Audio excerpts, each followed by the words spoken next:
आणि यानंतरची बातमी जय महाराष्ट्रच्या बातमीच्या इम्पॅक्टची। विरारमध्ये बिकानेर स्वीट्सवर अन्न आणि औषध प्रशासनाने कारवाई केली आहे। मिठाईच्या ट्रेमध्ये इथे झुरळ आढळलं होतं। विरारमधल्या न्यू बिकानेर स्वीट्समधली ही घटना आहे। विरार पश्चिमेकडे तिरुपती नगरमधल्या न्यू बिकानेर स्वीट्समध्ये स्वच्छतेबाबत अनेक तक्रारी होत्या। गंभीर निष्काळजीपणा त्यानंतर उघडकीस आला। दुकानातून खरेदी केलेल्या दहीवड्यामध्ये झुरळ आणि डास आढळल्याच्या तक्रारींमुळे परिसरात खळबळ उडाली। एका उच्चभ्रू परिसरात असलेल्या या दुकानामधील ग्राहकांनी आरोग्य विभागाच्या निष्काळजीपणावर आणि दुकान मालकाच्या बेजबाबदारपणावर प्रश्नचिन्ह उपस्थित केले। इथे मी आलो जर दहीवडा खायला, भूक लागली होती म्हणून। लगभग 9:30 वाजले होते। आले आम्ही इथे तर तो दहीवडा देतोय त्याच्यामध्ये कॉकरोच त्या दहीवड्याच्या अख्ख्या प्लेटमध्ये।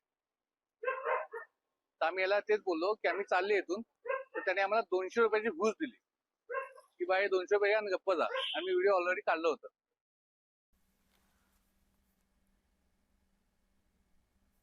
आणि या संदर्भात आणखीन माहिती देण्यासाठी आपले प्रतिनिधी जयराज आत्ता आपल्या सोबत आहेत।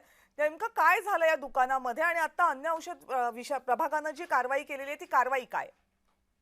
नक्कीच कविताजी, काल ही घटना जी घडलेली आहे ती अत्यंत नागरिकांना धोकादायक अशी घटना घडलेली आहे। मी सध्या आता उभा आहे विरार पश्चिमेच्या तिरुपती नगर येथील न्यू बिकानेर स्वीट्सच्या बाहेर उभा आहे आणि आपण पाहू शकत असाल की या न्यू बिकानेर स्वीट्स मध्ये इथे जे खाद्यपदार्थ ठेवलेले आहेत या खाद्यपदार्थांमध्ये झुरळ आढळलेलं होतं। एक ग्राहक जेव्हा हे खाद्यपदार्थ घ्यायला आलेलं होतं तेव्हा त्याला हे झुरळ आढळलं होतं आणि त्यावेळी त्यांनी विचारपूस केली असता त्या दुकानदारांनी सुद्धा मान्य केलं की हे झुरळ आहे। आणि त्याच वेळी आपण दृश्यांच्या माध्यमातून पाहू शकत असाल का कशा प्रकारे त्या ग्राहकाला या दुकानदाराने फक्त 200 रुपये घे आणि गप्प बस असं सांगण्यात आलेलं होतं। पण मात्र आपण जेव्हा जय महाराष्ट्राने या बातमीचा पाठपुरावा केला आणि त्यानंतर आपण पाहिलं असेल का अन्न आणि औषध प्रशासन जे पालघरचं जे आहे ते इथे धडकलेलं आहे आणि आपण पाहू शकत असाल का आता त्यांची कारवाई सुद्धा इथे सुरू आहे। माझ्या पाठीमागे पाहू शकत असाल इथे कारवाई करीत असलेले अधिकारी जे आलेले आहेत ते अधिकारी सुद्धा आहेत आणि त्या अधिकाऱ्यांनी सुद्धा म्हटलेलं आहे। इथे आपण पाहू शकत असाल का इथे सॅम्पल हे जे खाद्यपदार्थांचे सॅम्पल्स जे आहेत तिथे घेण्यात येत आहे। आणि एकूण पाहायला गेलं तर आपण अन्न आणि औषध प्रशासनाच्या अधिकाऱ्यांशी बोलणं केलं तेव्हा त्यांनी सुद्धा म्हटलेलं आहे की आम्ही जय महाराष्ट्राची बातमी बघितली त्यानंतर आम्ही या कारवाईला तात्काळ इथे आलेलो आहोत। आपण त्यांच्याशीच बोलूया। सर, काय सांगाल एकूणच कशा प्रकारे कारवाई सुरू आहे आणि आपण बातमी पाहिली त्यानंतर आपण इथे आलेलं काय सांगा?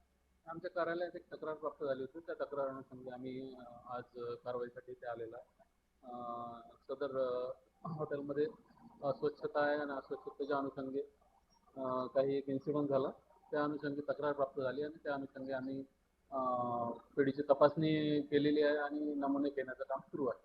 नक्कीच आपण पाहिलं असाल का आपण आणि इथे पाहायला गेलं तर हे जे दुकान जे सुरू आहे या दुकानाचा भाग आपण पाहू शकत असाल का हा जो गाला किती स्क्वेअर फूटचा आहे आणि या गाल्याच्या बाहेर आपण पाहू शकत असाल का अतिक्रमण सुद्धा करण्यात आलेलं आहे। आणि या अतिक्रमणामध्ये आपण पाहू शकत असाल का हे 10 बाय 20 हे दुकान असून याच्या बाहेरचं जे जागा असते ही सुद्धा अतिक्रमण करण्यात आलेली आहे। आता हे पाहणं महत्व आणखी एक पाहणं महत्व ठरणार आहे का इथं स्वच्छता आपण अस्वच्छता पाहू शकत असाल का कशा प्रकारे आहे। आणि ज्यावेळी जी घटना घडली झुरळ आढळलं त्यानंतर याच कचऱ्याच्या डब्यामध्ये ते पूर्णतः ते खाद्यपदार्थ फेकण्यात आलेले होते। आता पाहणं महत्वाचं ठरणार आहे का ह्या दुकानामध्ये जो काही प्रकार घडला आणि त्यानंतर जे अतिक्रमणाचा जो मुद्दा जो समोर आलेला आहे त्यानंतर आता वसई विरार महानगरपालिका या अतिक्रमणावरती कारवाई करते का हे पाहणं महत्वाचं ठरणार आहे। कविताजी, धन्यवाद जयराज, तुम्ही दिलेल्या सगळ्या माहितीबद्दल।